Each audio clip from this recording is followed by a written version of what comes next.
I found a lower cost alternative to the Steam Deck OLED, and as we know, recently Valve hiked the prices across the board with the Steam Deck OLEDs. $749 for the 512 gig model and $949 for the 1 TB model. And with prices like that on new units, the secondhand market has also jumped. Over on eBay right now, the average price for a Steam Deck OLED with 512 gigabytes of storage is $600 to $720. So I've racked my brain. I've gone through a bunch of different handhelds trying to figure out what a great alternative would be for a decent price. And what I've come up with here is one that didn't do very well when it launched. This is the Legion Go S with the Z2 Go APU.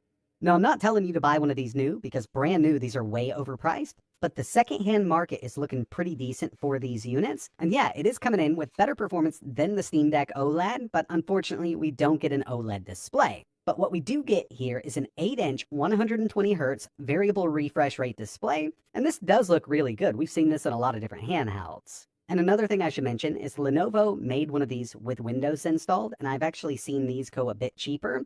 Only difference between the two is the blue one here did come with SteamOS installed, and the white one came with Windows. You can install SteamOS over there super easily. All you'll need is a USB drive and the Steam Deck recovery image. When Lenovo released this with the Z2 Go, it was something that I couldn't recommend because there was also a Z1 Extreme version, which wasn't coming in that much more expensive. There was also other handhelds on the market for decent prices, like the Steam Deck OLED. But now, with that massive price hike on the Steam Deck OLED and basically all other handhelds, this is looking like a pretty good alternative. Now, I'll give you a breakdown real quick. So we're talking used prices here, not new prices. OLED Steam Deck 512 gig is $600 to $720 on average. Used on eBay for the Legion Go S with the Z2 Go, not the Z1 Extreme, is $450 to $550. There's a bunch of here. The Steam Deck OLED has that custom AMD APU. It's based on Zen 2. 4 cores, 4 threads, and it boosts up to 3.5 gigahertz. An 8 compute unit RDNA 2 iGPU, and that'll clock up to 1600.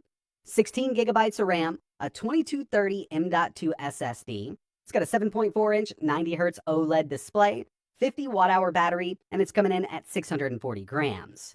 The Legion Go S we're talking about has the Ryzen Z2 Go. It's based on Zen 3 Plus. It also has 4 cores and 4 threads, but it boosts much higher, up to 4.3.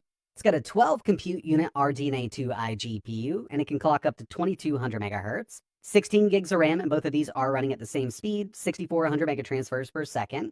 This comes stock with the 2242 M.2 SSD, but there's enough room in there for a 2280. It's got a little adapter on it, so you can get out cheaper with the 2280 if you want to upgrade. It's got an 8-inch 120Hz IPS display, and it does support variable refresh rate, a 55.5 watt-hour battery, and this is coming in at 714 grams. On paper, the Z2 Go does have a more powerful APU on the CPU and GPU side. It's not a tremendous jump like going from the Steam Deck OLED up to the Z1 Extreme or Z2, but it is noticeable. There's a few things I wanted to show you here, and as we know with the Steam Deck or the Steam Deck OLED, we've got a maximum TDP of 15 watts. Like I mentioned, we do have a faster CPU and a more powerful iGPU here, so more wattage will definitely help out in the long run. Obviously, when throwing more wattage at something, you're not going to get great battery life. But this is on par at 15 watts with the Steam Deck, and we'll take a look at some gaming in just a bit. Opening up our performance menu, from the top here, you can see we've got that 4-core, 8-thread CPU, the Ryzen Z2 Go. We've got some performance profiles here. So we've got a low power mode, which it looks like it kind of boosts up to around 12 watts, but comes down to around 8. Balanced mode is around 17 watts, and it will drop down to 15. We've got performance, which goes pretty far up there. I've seen it hit around 35 watts. And of course, we've got custom. So one thing to keep in mind is with the custom, right down here, we've got our TDP limit. While plugged into wall power, you can actually do up to 40 watts. On battery, you're only going to be able to do 33. And if your battery is below 20%, I noticed that this maxes out at 15, but that doesn't stop performance mode from boosting past 15. So keep that in mind. I'm going to go to balance mode here. But yeah, I mean, we've got VRR with the built-in 120Hz 8-inch display, half-rate shading. We can change that manual GPU clock. And I've noticed with some newer AAA games, this actually really helps out. One thing I've been seeing from this chipset, even now with SteamOS, after all of the updates, is it kind of struggles figuring out if it needs more wattage on the GPU or the CPU. So adding a manual GPU clock can really help out with some newer titles. Moving into our settings, if you want to change the RGB on the unit, right down here from customization, we've got some different effects that we can use. And this is all just stock SteamOS here. I think I updated to the beta. We go to system. Yeah, I'm on beta right now, but you can be unstable and see the same kind of performance here. But just going down, SteamOS 3.8.8. We've got that AMD Ryzen Z2 Go, close to 4.4 gigahertz, 4 cores, 8 threads. It's got 16 gigs of RAM, but from the BIOS, I've dedicated 6 to VRAM, and it will kind of allocate a little more. I just noticed that a few games set at 4 do give you a warning when you start it up, so setting it to 6 should alleviate most of those. I think there's still some games that look for at least 8, but again, it will take the RAM that it needs as long as we have enough here and use it as VRAM. But yeah, not a bad little setup. And again, I would not buy one of these new for that price. Look for a used or refurbished unit if you don't want to spend the money on an OLED Steam Deck. Now, if you've got more to spend, obviously there's better choices out there. But if you're looking to save that money up front and you know you're going to be running some lighter games, you don't mind running at like 30 FPS, I do think this is one of the best options on the market right now as a Steam Deck alternative, given the prices of the Steam Deck now. It's not bad for around $5 to $5.50 for something like this if you're looking for an x86 SteamOS powered handheld. And again, the Windows white version is the same exact thing. You'll just need to install SteamOS on it. First game I wanted to test here was Halo 3, just using the Master Chief Collection. We're at 1200p, but it does look like this game is kind of cut off at a 16:9 aspect ratio. As you can see, there's some black bars on the top and bottom. I'm in performance mode, so we do have that boost up to 30 watts, and yeah, this will run in balanced mode at 60 hertz. So if you want to lock it down, you can definitely do that. I just wanted to see what it would take to get up to 120, and we're not quite locked at 120 with it, even though it's very, very smooth on this display. And one thing to keep in mind is we do have real VRR with this 8-inch display. It does work inside of SteamOS. You can enable it, you can disable it, so you don't have to worry about any kind of tearing. Next up, Cyberpunk 2077, and I wanted to match what we do over on the Steam Deck with this. I'm in balanced mode, and with that, we do get that boost up to a 17-watt TDP. Steam Deck usually runs at 15, but it will send a little more every once in a while if it needs it. 800p Steam Deck preset. We're locked at 30, just like you boot this up on the Steam Deck. Runs just as well. I mean, we're seeing some great performance here, if you don't mind running this at 30 FPS. But with this, we can get more out of it. Unlike the Steam Deck, we can take that TDP up. And with something like this, having that 12 compute unit iGPU, FSR frame gen does work pretty well. So now we can take this up to 1200p. I'm at medium setting, so I did drop it down just a bit. Steam Deck preset is kind of a high-medium mix. And we're using FSR frame gen. I've also got the refresh rate of the display locked at 60, and I was hoping to get a nice steady lock there.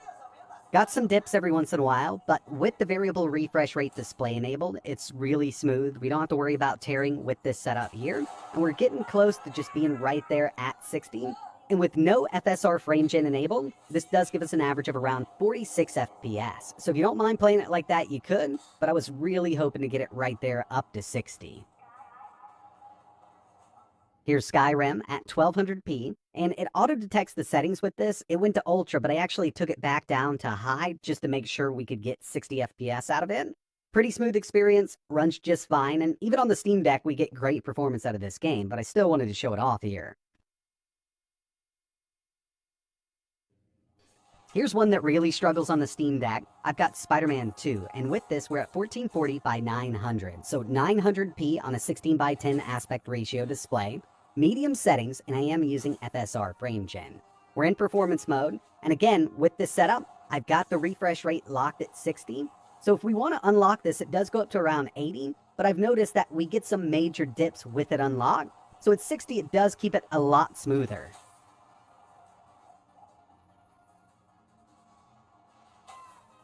Here's Red Dead Redemption 2 900p medium settings in performance mode. So 1440 by 900. Remember, the Steam Deck has an 800p display. I did want to take this up a little bit past that.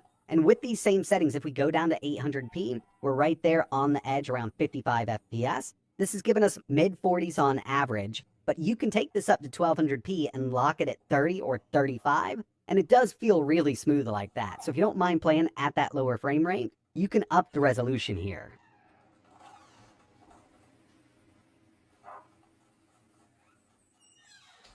I also wanted to test out Forza Horizon 6, and with this one, I'm kind of facing it off against the Steam Deck. On the Steam Deck, they recommend 800p very low settings. Right now, we're at 800p low settings, so we got a little better fidelity here, but we're running that same resolution. It's locked at 30, and if I unlocked it, it gives us an average of around 42. But again, this is how they recommend running it on the Steam Deck. But if we take this up to performance mode, we can now up the resolution to 1200p, and we can also take the settings up to medium. One thing you might notice is I've got my iGPU clock locked. This is one of those games I was talking about. I'm not sure if this is going to be fixed in the future or not. This iGPU here in the Z2 Go will clock up to 2200 megahertz, but it's taken a lot away from the CPU. I've got it locked at 1100 megahertz, and you can see in some cases just the iGPU pulls a little over 30 watts. On average, we're around 28 just on the iGPU. One thing that would be really nice to have built into SteamOS with this is kind of a range limiter for that iGPU. That way we could lock the base at like 800 and just have it go up to 1300. So it'll fluctuate in between there and not go any higher or lower. As for PC gaming, yeah, it is putting down better performance than the Steam Deck because we can take that wattage up. We get better clocks on the iGPU and the CPU. And the same goes for emulation. With the faster CPU and the faster iGPU, when it comes to high-end emulation like PS3, this is really going to beat out the Steam Deck for sure. I've got some PSP running on screen right now. As long as the game's compatible, it's going to run a PSP game, and I'm at 1080 right now. Same goes for GameCube, Wii, and PS2. I'm at 3x resolution. I've tested a bunch of PS2 and GameCube on this at 3x just in balanced mode, and I'm seeing great performance out of it. PS3 is another one that's going to run really well here, but you're kind of limited by the core count. We've got 4 cores, 8 threads, and with PS3 and the harder to emulate games like Skate 3, just loves having more cores than threads. So there are some games that still might struggle, even though you take the wattage way up. But either way, there's still thousands and thousands of retro games that you can play on this thing. And the last thing I kind of want to talk about here is indie gaming and just battery life in general. I'm in low power mode, and it does look like this thing is going down to around 8 watts, and that's not total battery draw. This is Cosmic Invasion, really easy game to run, but I also tested out Silksong, and on screen I've got all the metrics we need to know to kind of get an idea of what kind of battery life we can see out of this. I'm at 50% screen brightness. I did turn the RGB off, and it doesn't make much of a difference at all. I just wanted to save as much as possible here. I also did some battery life testing with some AAA games at a 15 watt TDP because going down to 800p, 15 watts at 30 FPS is possible with a lot of stuff. 25 watts, even 33 watts. And it looks like in low power mode for indie gaming and even emulation, we're getting around 5 hours and 45 minutes of runtime. At a 15 watt TDP, maxed out with some AAA gaming, 2 hours and 20 minutes. 25 watt TDP takes that down to around an hour and 40 minutes. And your max 33 watts, you're going to see around an hour of runtime. And it makes sense given that we've got a 55.5 watt hour battery. It's definitely not horrible. It's not the best on the market. It would be nice if they shipped this with an 80 watt hour battery. But unfortunately, we've got that smaller battery than the newer handhelds hitting the market. So yeah, overall, with Steam Deck prices at an all-time high on the secondary market, I do think this could make sense for people out there that don't have a Steam Deck and were thinking about getting one, maybe saving some funds to pick one up, and then, we get that price hike, so they were never able to get one.